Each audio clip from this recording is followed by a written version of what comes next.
here's the question. When bad things happen to me, is it okay to be mad at God? One. All right. Number two, is it okay to be mad at the circumstance? Number three, is there a way to be both not mad at God and mad at the circumstance, or are those two conflicting emotions? Is there an inherent tension between the two? Number four, do I need to find a way to be pleased with both Allah and both with the circumstance? So the goal is to get to contentment, to ridha. Now, there's something inherently contradicting about this subject in the very first place. Your purpose in life is not to be happy. That's a really difficult thing to come to terms with, because everything is supposed to be about making us happy. You're not here to be happy. Your purpose is not to be happy. That your purpose is not to serve yourself until you are happy. And as long as you're happy, it doesn't matter if the entire world is burning down or if I'm not realizing my true purpose. Happiness is a side effect of living a life of purpose, but happiness is not the goal of life. We want to be happy. It's nice to be happy. It's nice to feel fulfilled. But at the same time, it's not the ultimate goal, right? So the idea that you first start off from is that what is my purpose and how do I connect my purpose with contentment? So I asked 4 questions that I want us to address sort of as we go through the reflections tonight. And there are some other questions. You start off with this. Do you see yourself as a servant of Allah, or do you see Allah as your servant? In other words, are you here to please Allah, or are you here for Allah to please you? These are essential questions that you have to ask yourself when you're talking about this concept of ridha, contentment. Because right away, if the title of the lecture says how to be content, how to be fulfilled, you start thinking that it's going to be a bunch of tips on how to attain happiness in life. But I'm actually starting off on the premise that the goal is not to be happy in life. The goal is to live a life of purpose. Happiness comes as a result of living a life of purpose, but that's not the goal of life, and it's problematic when you approach that as the goal of life. Ibn al-Qayyim rahimahullah mentions that a person who knows their purpose is pleased so long as that purpose is not compromised. So a person who knows their purpose in life is pleased so long as their purpose in life is not compromised. And so what saddens that person is distance from Allah subhanahu wa ta'ala, is feeling a distance from God. That's what saddens that person, or feeling distant from that purpose. That I'm either distant from the Creator, or I'm distant from the path to that Creator. All right, that's what brings me a true sense of sadness. If everything else is okay, but he feels distant from Allah, he's not okay. If everything else is okay, but he feels distant from Allah, then he's not okay. So let's think about this in the sense of repentance. We said that one of the greatest flaws in how we approach repentance is that you think you're only supposed to repent when you do something bad. And so repentance is a guilt-driven concept in Islam. And that's wrong. Repentance is not only out of guilt. Repentance means that you're ever turned towards Allah subhanahu wa ta'ala, feeling like you owe Him so much more and that you could do your best, and feeling deficient, not because He guilts you, but because of the supreme mercy that He shows towards you. So you're always turned towards Him. So repentance is not a negative emotion only in Islam. Turn back to God or else. Turn back to Allah or else. And you know, you're a filthy person, so make istighfar, right? That's not how repentance is defined with Islam. Similarly, in this subject, when do people start asking questions about purpose? And when do people start asking questions about why? And how do I gain fulfillment from Allah subhanahu wa ta'ala? It's when other things start to fall apart. Okay? Meaning what? If everything's good with my career, family, health, I've got it all, then I'm not likely to turn towards faith for anything. Because I say, you know what, I've already, I'm good. I'm set on this part.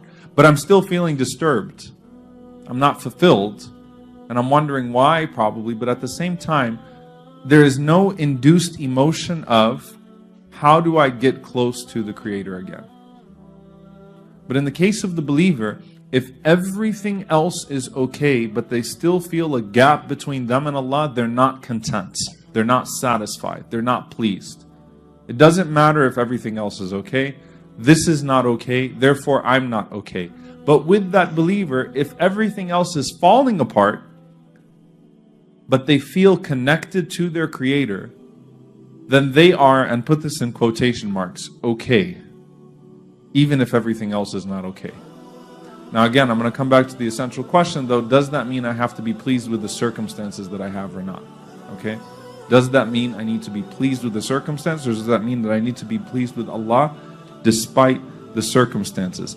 The whole point that Ibn al-Qayyim is making is that, is your purpose compromised in your tragedy or misfortune or not?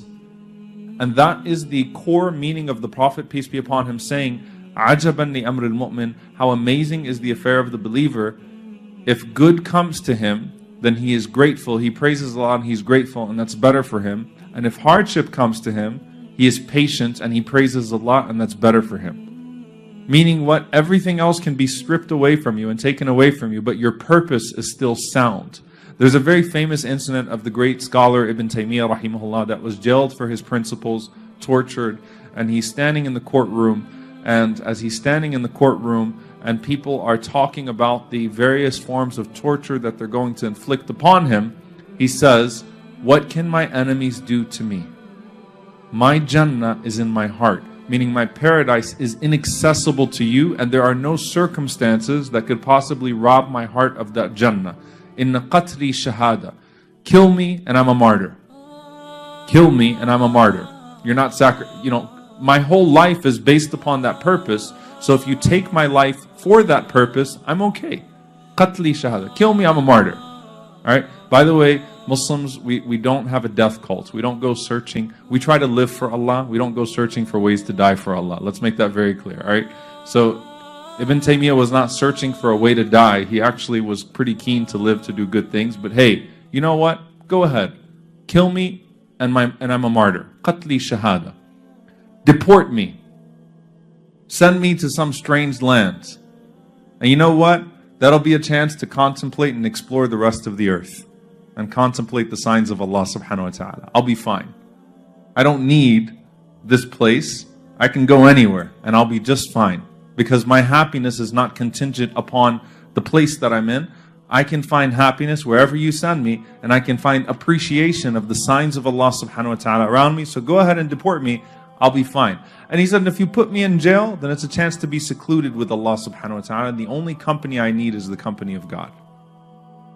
So my Jannah is in my heart, my paradise is in my heart. You don't have access to that because my happiness does not depend upon people or circumstances around me. It's here and it's inaccessible to you. So do with me what you want. That does not mean Ibn Taymiyyah did not struggle in prison. Some of the most heartbreaking letters, if you ever read the letters that he wrote to his mother from prison, they were difficult years for him. It doesn't mean he didn't struggle in torture. But what that meant was, he had a sense of purpose that kept his heart beating despite all of that, to where despite those hardships, he could say, I'm okay. Alhamdulillah, I'm okay. Yes, I'm struggling, but I'm okay. I've got something here that's absolutely inaccessible to everyone around me. And as long as that is sound, everything else is going to be sound. Is it okay to be angry at Allah subhanahu wa ta'ala himself? No. Alright? Showing anger towards Allah presumes that you understand something that He doesn't. That's one option. So that you have a better assessment of the circumstances than He does, which is impossible.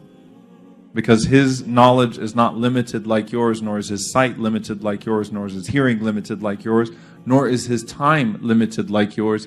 So Allah knows what you don't know. So that's one option. So you're either presuming that you know something that He doesn't know, so that's why your anger towards Him is justified. Alright? Or two, that Allah acted towards you out of a sense of cruelty, or a sense of hatred, or a sense of punishing you.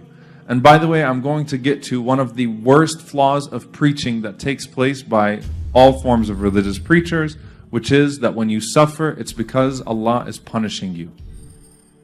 That's a way to run someone away from Allah subhanahu wa ta'ala really quick. And it's flawed. It's a very flawed understanding, because the Prophet ﷺ said, إِذَا أَحَبَّ اللَّهُ عَبْدًا, if Allah loves someone, ibtalah, Allah tests him.